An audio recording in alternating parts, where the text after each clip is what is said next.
All right, we're back. So now we're at week 2, phase 3, and we're gonna do some more math to get your calories right. I don't want you to kind of get intimidated by these numbers. I'm kind of throwing them out, but I'm sure we're gonna have this breakdown for you so you can look at it in black and white underneath this video. But as you know, to recap, you might talk about, as your example I gave, a woman who reaches 145 pounds.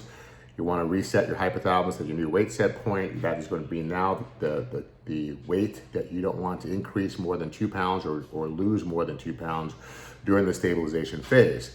The goal is to keep the scale as steady as possible so your new weight set point can come down from where you started and lock in at that new weight set point of 145 pounds. I also showed you the formula was to take your last weigh-in weight times 11 if you're a woman and times 12 if you're a man, and that will give you your new basal metabolic rate.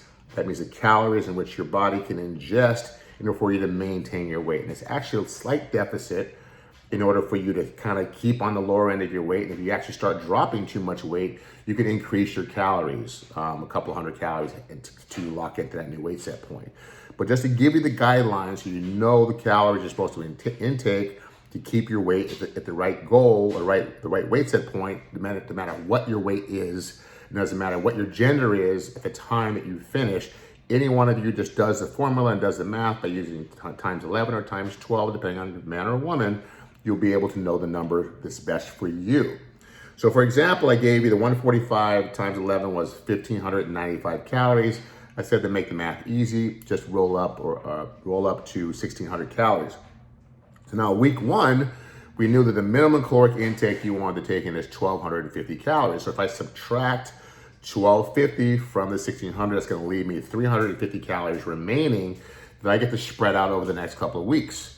So we did that in week 1. As you've gone through week 1, you've now been maintaining a 1,250 calorie intake if that was your weight set point at 145, or whatever your mathematical equation came out to once you ran the numbers.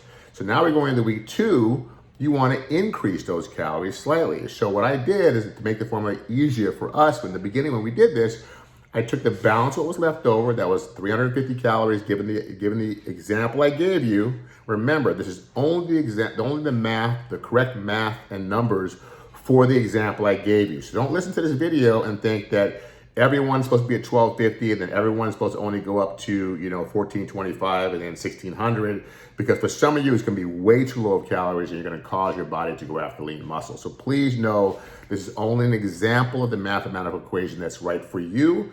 Make sure you use the math, do the math on your weight set point, whatever that number is, and make sure you do it accordingly. So we rounded off 1,600, we subtracted 1,250, 1,250 for the first week leaves us 350 left over. I divided that by 2, which means now that's 175 calories for each week coming. So for week 2, I get the increase by 175 calories. And then week 3, we get the increase by another 175 calories. So that means for week 2, you're gonna be at 1,425 calories. So now you get to increase your food intake again. And you can do that easily by adding more fat, because fat has more calories per ounce than carbs or protein, right? So ultimately you can add more fat in your diet.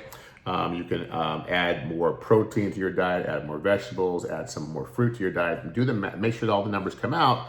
But just so you know, you have more leeway to get your calories to increase. Now for some of you, it may be a challenge to actually eating that much food after coming off of the advanced HCG diet protocol. Psychologically, you may be afraid to eat that much food, but I want you to understand this. Most of my clients that have a weight problem have somehow found themselves in this obese status. It wasn't because they overate a lot. For a lot of them, it's because they underate. They were well under 1,200 calories a day. Their body basically went into starvation mode, signaling to the body that we need more insulin, we need to store more fat, because we are not getting enough nutrients in order to sustain that, so it starts storing fat. If you do that for a long period of time, you're just going to continue to keep gaining weight, even though you're saying, I'm not eating a lot of food. Now, some of you have a combination where you eat too little, then you eat too much. Some of you just eat too much or eat too much processed food or junk food or taking too many chemicals. But overall, on average, when I analyze the diet of the majority of my, especially female clients that are overweight, it's not so much that they're overeating and they're just being completely reckless with their menu. Some are, but the majority are actually undereating. So you cannot be afraid to actually increase your calories. You cannot build muscle on a low calorie diet with other than you have the extra calories you're getting from your stored fat. Remember, HCG is a world all by itself. Now you're in the real world of having to provide the correct nutrients to your own body, and you have to do that with real food, okay? And some supplementation. Some protein shakes and some supplements will help you do that, but ultimately, the calories from real food is what you need to be able to build and sustain lean muscle. So as you get to the 1,425 calorie for the example we're giving you, that's for week 2. And I'll come back and break down week 3. But I want to since we're in week 2, I want to talk about what you're supposed to do if you go over it and how important it is to do it immediately versus waiting a day or two, okay? So we have what's called the steak day. The majority of the time when you see yourself gaining weight in phase 3 is because your protein intake is too low. Remember in phase 2 that we were high on protein, where we talked about making sure you're getting the right portions that we laid out in our book on our protein chart to ensure you got enough protein. Those of you that increase your protein saw yourself releasing body fat on a more regular basis. The same thing with phase 3. Even though healthy fats play a really great role in this juncture or in this phase, your protein, if you happen to go do the protein day or the steak day, if you will, where you fast all day, you have your normal intake of water, but you fast all day and you have a nice large steak, a whole tomato sliced, and a half a grapefruit. That's my secret formula for correcting any kind of increase in weight that you get from being in phase 2 and being too low of protein or too low in calories. Now, you don't want to trigger the steak day unless you go over 2 pounds. So for example, for some of you, you're gonna hit 1.8 pounds and you're gonna go, oh my God, I'm close. And then your body's gonna go back to where it was the next day. Then you're gonna hit 1.9 pounds in your body. Then you're gonna hit 2 pounds. You're gonna, oh my God, it's steak day. 2.01 pounds above your last weigh-in day is the trigger point to do a steak day. 1.8, 1.9, 2.0 exactly is not a trigger for a steak day. So make that clear. Do not prematurely do steak days because you gained a half a pound. You are going to gain weight anywhere up to 2 pounds. It's normal. Your body is not, there's no scale in America where you're going to get on every single day and be the exact weight, the exact amount of ounces. It's unrealistic expectation for your body. But you will drop below, and if you drop below, you increase your calories. But if you go over 2.01 pounds, you need to do a steak day that day. If you wait to the following day, well, let's just see if it corrects itself. You may miss the opportunity to actually correct the problem right there and then. 9 out of 10 times, almost 10 out of 10, but I gotta give that 1%. You do a steak day, your body will reverse back to your original weight set point or slightly below. And it may go, just as long as it doesn't go to 2 pounds below, but it will correct itself immediately if you do the steak day on the morning that you wake up 2.0 pounds, 2.01 pounds or more over the over your last weigh-in day. Now, don't abuse steak days. Don't go, oh, I get it. I can just go cheat, gain 3 pounds, and do a steak day and correct it. Anything you abuse will stop working. And the reason why steak days work most of the time is because you're protein deficient. That means you're suffering from protein edema. That means you're not getting enough protein in your diet. It's a sign, it's information that you need to pay attention to. You just don't go and correct it without realizing the reason why you went up is if it wasn't because you were eating outside the phase 3 meal plan and you were cheating, but you actually had either had a too low calories or had too much something, right? Or not enough protein, and your body triggered you to go up, you want to correct it. And if you correct it, it becomes a way of managing, stabilizing your weight set point. I gotta tell you that I think Jay and I went several years keeping our weight within that 2 pound ratio, several years. And I remember in the beginning, because I was experimenting with different foods and trying out different things, I would go up and I have to do a steak day.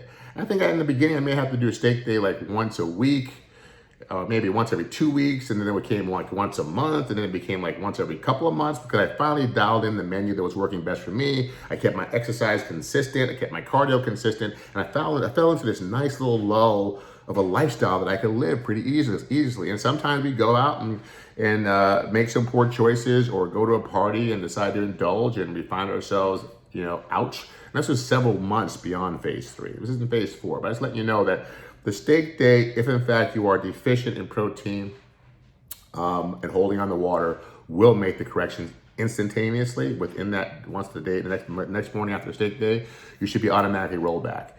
If you're not rolled back, then you have to reset your weight set point. Or if you cheat and don't do a steak day and you wait till 2-3 days later and you finally do it and you don't have a great response, and now your weight set point is 147, that is your new weight set point. And this is when people start to fall apart in phase 3. Because they refuse to make the corrections or refuse to be disciplined, they start readjusting their weight set point. Now, if you're readjusting your weight set point past a 5-pound mark, you have a lifestyle problem. And if you don't pay attention to that problem and start to go back to the basics and go back to your phase 3, transition over the next 3 weeks and make those corrections, you will now consider yourself blowing phase 3. It is completely a voluntary choice, because you're getting all this data, all this feedback that you need to make corrections. You've now had to readjust your weight set point more than once. You're having to readjust your weight set point once, up 2 pounds, not a big deal. It happens. It happens. But if you find yourself repeating the pattern, then you need to go back to the phase 2 video, start asking yourself, what are you feeling? Happy, sad, mad, glad, or afraid? Start processing your emotions. Now, hopefully you've been doing that all the way through phase 3, phase 2, and it's now a part of your lifestyle. But if you're stubborn, you need to be hard-headed. My mom said a hard head made a soft back. If you're hard-headed and you just want to go the hard way, if you're one of those people, and I used to be one of those people who just needs to bang their head against the wall over and over and over again till you finally kind of go, okay, I'm done, then you need to stop what you're doing, go back to the basics. If you're finding yourself stepping outside these boundaries of phase 3 and you're cheating or you're eating stuff or you're going, I wonder if I get away with this, I wonder if I get away with that, and it's refined sugar, it's processed food, it's white flour, and you're playing with the devil, then you're going to need to stop and ask yourself, what are you feeling? And go back to the phase 2 emotional exercise and keep practicing it over and over and over again until you have it down. So in this week 2 video, I'm giving you this big lecture because you know what? I don't want to get to week 3, because week 3 gets to the point where now you're being set free. And we're going to talk about, well, now you get to step up your exercise, and now you get to really push your body, and now this is when the real transformation starts to happen. This is where the magic happens, people. And you have an opportunity to completely reshape your body. I mean, get shredded, get lean, get toned, feel sexy and amazing. This is where the magic happens. And if you give up on yourself now because you did it in the past and you think your past equals your present and your future, you're making a really big mistake. And I'm in your face. I'm in your face because this is where the rubber hits the road. You've already done the hard work. This is the icing on the cake. This is where the magic really happens. This is where you get to set the pace for the rest of your life. And this is where you really need to take it freaking seriously. And you need to play by the rules. You played by the rules now for the last 12 weeks. You know what to do. This is no different. It's just a different game you're playing. All right? So as you get into phase 3, week 3, I'm going to show you the last part of the equation. You probably figured it out now. It's not that hard, right? But you probably figured it out. But then we're going to talk just about the mindset. I'm going to kind of continue on this conversation about where your head's going to go at, what you're going to start thinking about, what you're going to start, the demons are going to start coming in that you've now gone this far, you think you have it down. I got this. I don't need help anymore. I got this. This is where the ego gets in the way and could unravel everything you've done up to this point. So in the next video, we're going to talk about the ego. We're going to talk about finishing out the phase 3 formula, how you maintain the body of your life. I'll see you in the next video. Take care.